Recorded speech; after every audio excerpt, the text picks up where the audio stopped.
Oh, hey everybody. Jason Burmis here. And we got a story that, I don't love doing these, but these are the monsters among us. These are the predators in everyday life. And by the way, a lot of these guys have jobs like, I don't know, at Disney, Universal in this, I believe, pastor, youth, youth sports coach, I believe it was soccer. I just watched the entire press conference that the gentleman behind me mainly gave. His name is Sheriff Judd. This is out of Polk County in Florida. And you might recognize him because I believe it was less than a month ago. I think it was 3 weeks ago.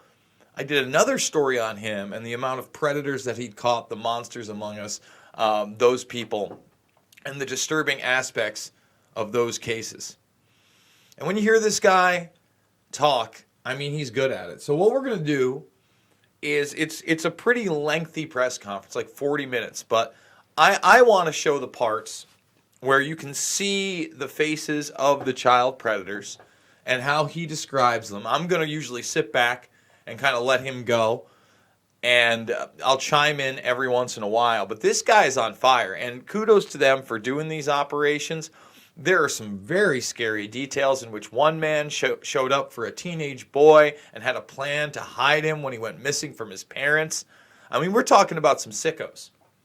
But before he starts getting into that, we're at the tail end of a portion of it where he starts talking about how for the overage victims, the prostitutes that come in, and by the way, I actually like the program they have. If these women are willing to get help and break away and do whatever, and they go through the program, all records of the arrest go away, all records of any photograph, any evidence go away. And kudos to them for that, because like he's going to describe, and I'm going to let him describe it, some of these women showed up with their children. One woman had a baby 10 days ago. Many of them were victims of human trafficking as kids, and that's the situation that they are in. And look, I'm not trying to go big-time moral high ground, but one thing I can say to you and look at you straight in the face and without reservation say is I've never had sex with a prostitute. I've never paid for sex, anything like that, of that nature. And again, I'm not here to, come down on somebody who may have made a mistake or done something, but I'm just saying you are enabling this very, very real problem. So give me one moment to cue it up because it looks like it just restarted. But we're gonna let Sheriff Judd talk about this, and from time to time I'm gonna chime in. But the details of this case, guys, they're absolutely horrific. Okay. It's an absolute certain requirement of a society to take care of the very young, the very old, the physically and mentally challenged, those who just can't function. But if you're well enough to go out and do this, you ought to be well enough to go out and work and not take government assistance. Two of these victims or suspects brought their very young children to the operation. Did you hear me? They brought their babies with them. A 3-year-old and I think a 5-year-old on one occasion. They brought their little children while they turned tricks. They brought narcotics. They brought a firearm. One of the ladies who showed up had a baby 10 days ago. 10 days ago, and she was already back at work. One was pregnant. So I'm going to go through some flashcards as you're used to. And I'm going to start with folks who are the worst of the worst of the worst, and that's these deviant child sexual predators. This guy didn't travel, but he communicated over the internet to what he thought was a 13-year-old female, and he was preparing to travel. He's retired. His name's William Stimmerman. He said he was fixed, so don't worry, you can't get pregnant. He was married. That's right, the guy's married. He told this little 13-year-old, and he thought he was conversing with the 13-year-old, wear something sexy and easy to get out of. Did you hear me? That's the communication he was having with a child. Mm-hmm. You think there's a problem here? We do. Love this guy. Of course, then there's always Matthew Minardi. He's Listen a to this waiter. one. He lives in Palm Harbor. 13-year-old female is who he was communicating with, he thought. He sent nude photographs of himself. And he said that I was just stupid when our colleagues from Pinellas County went to arrest him, and he confessed. He also used a computer. He wanted to set up an environment where he and another adult could come have sex with a child. That's what he fantasized about online. Everyone else I'm going to talk about traveled. They showed up. That's right. They showed up at the undercover house, knocked on the front door, thinking they were about to engage a child in sex. Mm-hmm.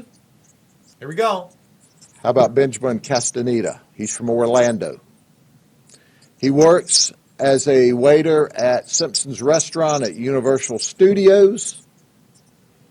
He's got a bachelor's degree in journalism. He sent nude photos of himself. I guess when he's sitting down in lockup, since he's got a bachelor's degree in journalism, he can, prepare his own press release so that he can share with everyone that a journalism degree will help you write better after you're arrested if you want to tell your story about why you traveled to have sex with a 13-year-old child. And then there's Demetrius Gonzalez. He's from Davenport. He's a dental assistant. He thought he was going to meet up with and have sex with a 14-year-old boy. Oh. He brought, and I'll clean this up Yeah. so we can use it on television. Listen. Equipment with him to use on the boy. He said he likes to think of it as a pool. You see, he normally stays down in the adult end of the pool, but occasionally he goes to the kiddie end of the pool. Did you hear me? So he likes to go to the kiddie end of the pool. Now that's not all. This guy's got a real screw loose someplace. He said in the past he was a counselor for a children's camp called Integrity in Burlingame, New York. Demetrius Gonzalez.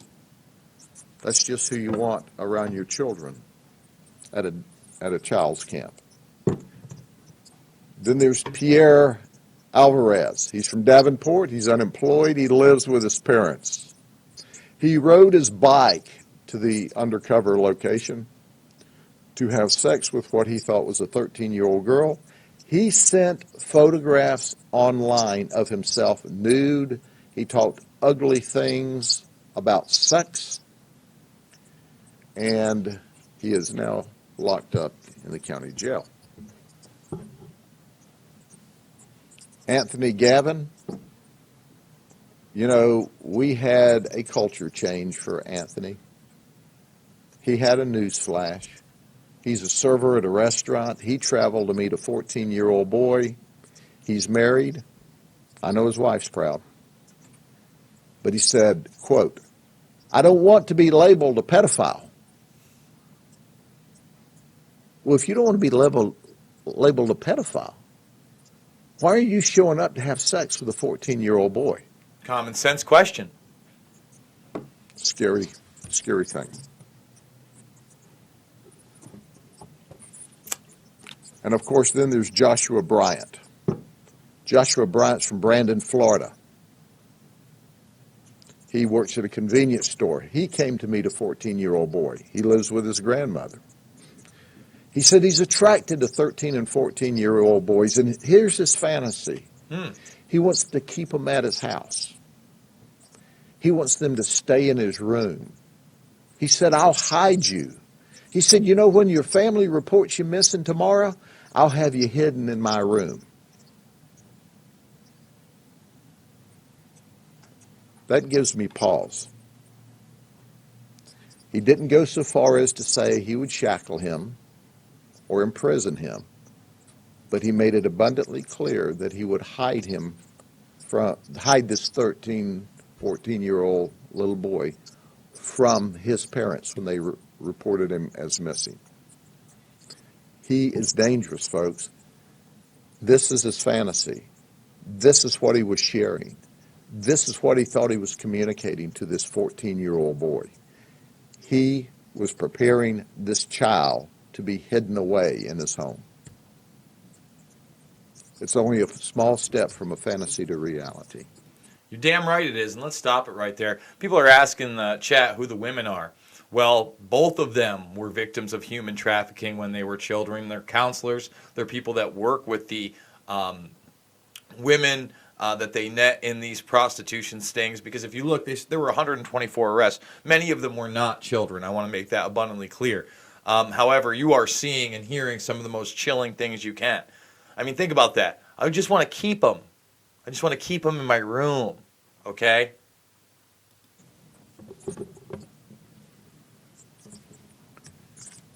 That's our child predators.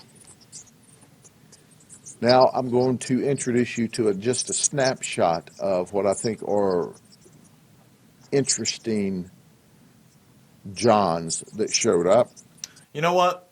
We won't even get into the Johns. You guys can watch this if you'd like. You got somebody who's on the PGA Tour there. You've got another person who's driving a Porsche, working for a Fortune 500 company. Oh, and then you have a Disney security guard, by the way, that showed up naked. Yeah, he showed up buck naked to the sting. Now, this wasn't for a child. I want to make that very clear. There are levels, I guess, to this.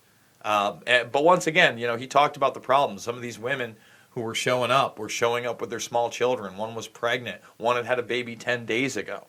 I mean, my God, this is an issue. And I just, again, especially when you're talking about a lot of these women who are now of age being trafficked when they're children. But, for instance, the person behind me, he's a pastor, and, it was an overage sting for that person as well. And so was the youth coach. But when you look at some of these people that were arrested that thought they were going to have sex with children, it's disturbing, it's disgusting. It's something that has to be discussed and a light has to be shined on. So, guys, if you like my work, you can check out all of my documentary films. They are free to the public over here in the documentary section: Loose Change, Final Cut, Fabled Enemies, Invisible Empire, A New World Order Defined, and Shade the Motion Picture. Please thumbs this video up. Subscribe to the Burmese Brigade if you're new. Share it on social media. And think about texting some of these links out there. And, texting, a lot of people open a text, whereas they may not open an email or a post on social media, whether it be Instagram or Facebook. We just did 26 videos in 24 hours. Originally, it was supposed to be 24 in 24, but there's a ton of those as well. They're also in the playlist section. And if you want to financially support me, this is how you do it. $5, $10, $15. It means the world to me over at the GoFundMe. There is no Patreon. There is no Subscribe Star. I haven't done anything with the memberships yet because I'm not sure quite what I'm going to do. I'm thinking maybe I'll burn hard copy DVDs, information DVDs of certain documents and films I've done, and then maybe sign those. Maybe that's something that people would be interested in the YouTube memberships. But we're trying to stay on this platform. We're also going to do a video on the updated terms of service where we read the official YouTube blog. And we're going to be doing a lot more. So if you want to financially support me, this is how you do it. But you can also support me just by sharing this information, getting out there, being the change you want to see in the world, and not falling into this false left paradigm, or left-right paradigm. Sorry, guys. I'll see you on the flip side.